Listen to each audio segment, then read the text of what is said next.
Gadis yang cantik dan manis ini memakai lipstik di bibirnya di depan mobil mewah. Tapi dia tidak tahu, di dalam mobil ada seorang CEO dengan aset ratusan miliar. CEO salah mengira kalau gadis itu berusaha menarik perhatiannya. Maka ia memerintahkan asistennya untuk mengusir gadis itu. Lipstiknya terpental jauh. Tapi setelah dilihat, ternyata lipstiknya rusak. Gadis itu sangat marah hingga dia akan meledak-ledak. Presiden yang berada di dalam mobil itu tiba-tiba turun, melihat menarik pakaian dengan indah. Kemudian kencangkan dasinya dengan percaya diri. Tapi setelah dia yakin, dialah pria yang paling tampan di tempat kerjanya. Kemudian dengan tenang berjalan ke perusahaan. Di saat yang sama, dua orang wanita mengejar sang bintang. Melihat presiden hendak jatuhkan ke tanah, gadis itu bereaksi dengan cepat dan memeluknya.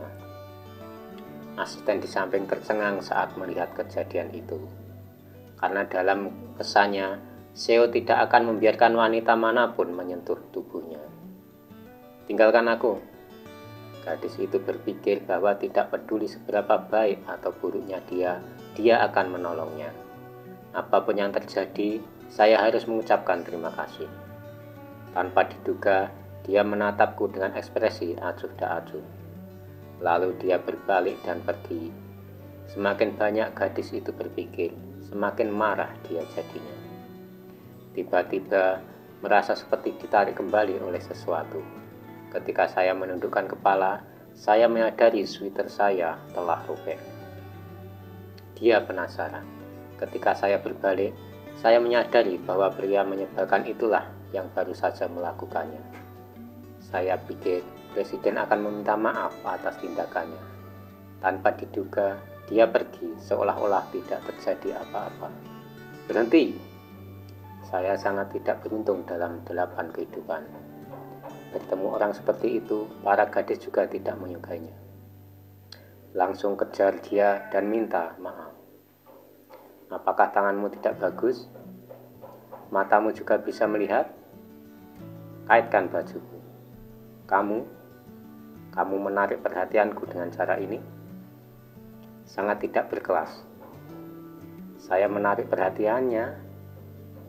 Jika kamu tidak menggantung pakaianku, apakah kamu pikir aku ingin dekat denganmu?" Sang CEO memandangi sweater gadis itu. Tidak banyak bicara padanya. Langsung meminta asistennya untuk membelikan 100 item dari pekan mode Paris. Gadis itu tidak senang setelah mendengar itu. Katanya dia hanya ingin meminta maaf darinya. Tanpa diduga, ketua pura-pura tidak mendengar dan langsung masuk ke ruang rapat. Ternyata nama ketua itu adalah Cho Do. Dia adalah satu-satunya pewaris Chogyo Group. Namun, tujuan kedatangannya ke perusahaan ini adalah mengundurkan diri dari semua jabatannya. "Maaf, saya tidak menerima posisi presiden." "Kamu adalah satu-satunya pewaris Gouxia. Suka atau tidak suka, kamu harus menjadi pewarisnya." Menghadapi tekanan kuat dari kakek ketua, mendiang jenderal tidak menunjukkan kelemahan apapun. Ia langsung menulis surat pengunduran diri yang telah disiapkan sebelumnya, diposting di situs web perusahaan. Hal ini membuat kakek ketua sangat marah. Namun, sang jenderal Cho hendak melarikan diri. Namun dia bertemu dengan seorang gadis yang baru saja menaruh dendam padanya. Anda lagi? CEO sekarang tampaknya menjadi orang yang berbeda. Dia hanya ingin membantu gadis itu mengambil buku yang ada di tanah. Tak disangka, saat ini orang-orang kakek saya datang. Kemudian mereka mengepung jenderal. Melihat itu, Mr. Ko tidak menyerah. Kemudian mainkan permainan menangkap elang ayam. Gadis itu awalnya ingin melihat keseruannya. Tanpa diduga, saya menemukan buku favorit saya. Mereka benar-benar memperlakukan seperti bola dan mainan. Dia tidak tahan lagi. kemudian pamerkan kemampuan bela diri yang telah dia pelajari selama bertahun-tahun. Nah, apa yang kamu lakukan? Kamu menjauh. Apa yang sedang kamu lakukan? Hanya salah paham, salah membaca. Kamu membuat masalah. Hati-hati.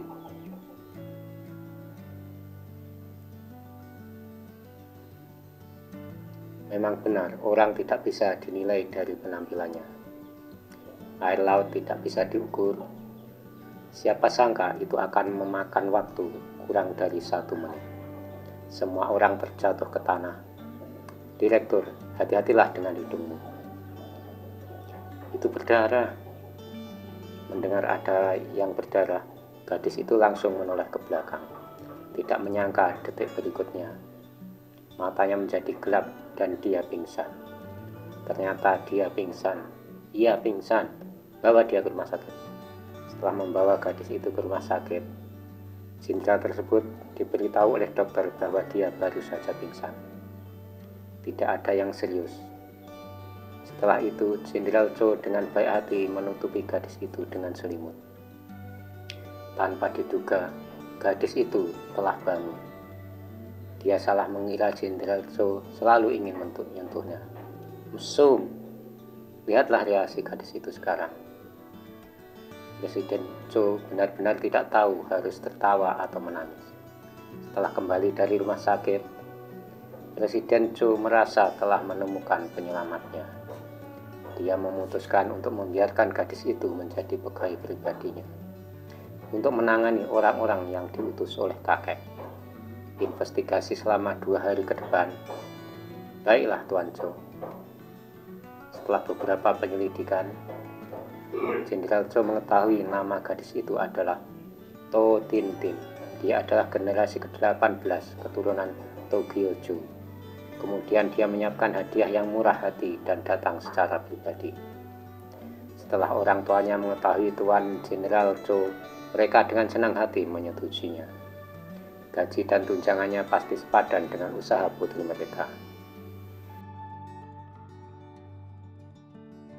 Tak disangka saat ini Tintin baru saja bergegas pulang dan memarahi Jenderal Cho karena dianggap mesum. Kamu mesum datang ke rumahku. Setelah berbicara, dia mengusir Cho dari sasana seni bela dirinya. Belum lagi betapa tidak nyamannya jika Presiden Cho ditolak. Dia mengatakan kepada asistennya bahwa dia tidak akan pernah datang ke tempat itu lagi. Saya tidak berharap untuk mengatakannya begitu saja. Tapi melihat anak buah ketua di sudut, Tuanku, Tuan Cho, jangan lari. Tuan Cho tidak punya pilihan selain menyertakan gigi dan kembali ke Tojia. Melihat Tintin mencoba mengusirnya, Presiden segera menawarkan untuk membayar gajinya selama 1 tahun sekarang. Tapi ketika mereka mendengar begitu banyak uang, semua orang di keluarga Gato terkejut. Kemudian mereka membuat kontrak. Dia sebenarnya meminta seorang gadis untuk menjadi pengawal pribadinya. Dia juga berjanji akan memberikan uang muka gajinya selama setengah tahun. Tiba-tiba gajinya jadi tinggi. Namun orang tua gadis itu terbukti sangat kesulitan. Tintin masih putri dari keluarga baik-baik. Aku tidak bisa menjadi pengawal pribadimu. Dia harus pulang malam ini. Kamu tidak perlu khawatir tentang ini. Aku bisa tinggal di rumahmu. Gadis itu tercengang setelah mendengar ini. Bahkan jika dia punya 10.000, dia tetap tidak setuju. Tetapi di bawah bujukan ibunya, dia melihat uang dan membuka matanya. Dia harus menyetujuinya dengan enggan. Kemudian mereka membuat kontrak. Jenderal sangat puas dengan hal ini. Kemudian dikeluarkan kartu bank dan bersiap untuk membayarnya. Tidak bisa. Melihat kartu pertama tidak berfungsi, manajer umum segera mengeluarkan kembali kartu hitam kerajaan. Di luar dugaan, hasilnya masih sama.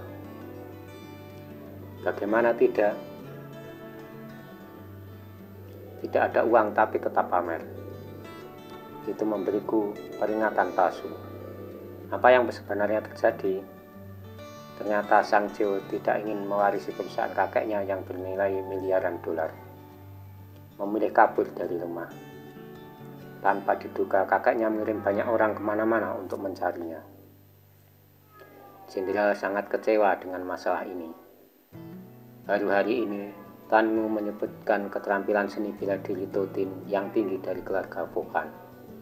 Jadi dia langsung berpikir untuk memintanya menjadi pengawalnya, untuk melawan orang-orang yang dikirim oleh kakekku. Katakan, lakukan. Setelah itu dia segera berangkat menuju Togia Vokan. Dan dia mengetahui bahwa kakek ketua telah membekukan semua kartu banknya. Sayang sekali. Dengan enggan, bos segera memanggil asistennya. Tanpa diduga, telepon asisten tidak dapat dihubungi apapun yang terjadi. Tidak ada yang ngangkat telepon, kan? Kalau begitu, silahkan kembali. Selamat datang para tamu. Apakah saya harus tidur di jalan hari ini? Kali ini Bang Tong melirik jam tangan Rolex miliknya. Tidak ada pilihan lain selain menggunakan sebagai jaminan. Mengetahui jam tangan seperti itu tidak baik. Namun padahal ini adalah jam tangan terkenal dunia yang bernilai puluhan juta. Orang tua Buto langsung menyetujuinya. Tidak apa. Apa gunanya? Baiklah. Seo setuju untuk tinggal di sini selama 1 malam. Baru keesokan harinya saya menerima nomor telepon asisten saya. Kenapa kamu tidak menjawab telepon kemarin? Saat Anda menelpon kemarin, Direktur H ada di sebelah saya. Sekarang mereka mengawasiku dengan sangat cermat. Hari ini saya kesulitan mengamati mata-mata dan telinganya. Datanglah ke rumahku untuk mengambil sesuatu. Namun bos yang marah itu tidak menjelaskan kepadanya. Segera memintanya untuk membawa banknya di ruang tamu. Masih Jenderal Cho yang cerdas. Mungkin presiden tidak memikirkannya. Selain kartu tambahannya, ia juga mengajukan kartu lain. Oke, berhentilah menyanjungku. Kirimkan barangnya secepat. Namun ketika saya mendapat kartu bank, Presiden Gu segera meminta To Tintin untuk pergi bersamanya ke bank untuk menarik uang. Karena saat ini Mr. Cho tidak punya uang. Tintin hanya bisa membayarnya dengan bis. Siapa yang menukarnya setelah naik bus? Mending Jenderal benar-benar takut dan kontak dekat. Tintin tidak punya pilihan selain berpindah tempat bersamanya. Dan gunakan tubuhmu untuk berkerumun. Kamu membuat pria merasa cukup aman seperti ini. Kamu membuat wanita serasa tidak aman seperti itu. Benar-benar tidak bisa berkata-kata. Keduanya akhirnya tiba. Jenderal tersebut bersikeras meminta pihak lain untuk membantunya menarik uang. Semakin Tintin memikirkannya, semakin dia meragukan identitas Presiden Cho. Namun untuk segera meninggalkan tempat seram ini, dia pergi ke tunjungan tunai mandiri untuk menarik uang. Alhasil saldo kartu banknya ia lihat mencapai ratusan juta. Dia langsung ketakutan. Kok uang di kartunya banyak sekali. Karena punya terlalu banyak uang, Tintin salah mengira dia adalah pemberontak yang melarikan diri.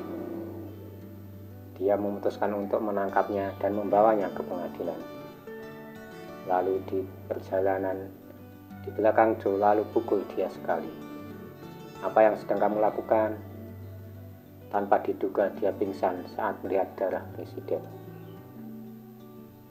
Tintin sebenarnya pemimpin langsung pingsan. Ini adalah lelucon bahwa orang tidak membayar dengan nyawa mereka. Untungnya, Joe baik hati mengizinkannya pulang. Di luar dugaan saat terbangun ia masih menganggap bosnya bukanlah orang baik. Kemudian dia membawa orang tuanya untuk menangkapnya. Ternyata dia sedang berbicara dengan seorang wanita. Siapa di antara kamu yang akan naik? Bagaimana jika kau naik? Tidak. Percuma saja. Ayo cepat. Sungguh, saya datang. Bagaimanapun kamu adalah satu-satunya pewaris Kogia Group. setelah mendengar bahwa penghuni rumah hendak membawanya pergi. Dia sebenarnya satu-satunya pemaris Zodiac Group. Mereka langsung ketakutan dan terpana.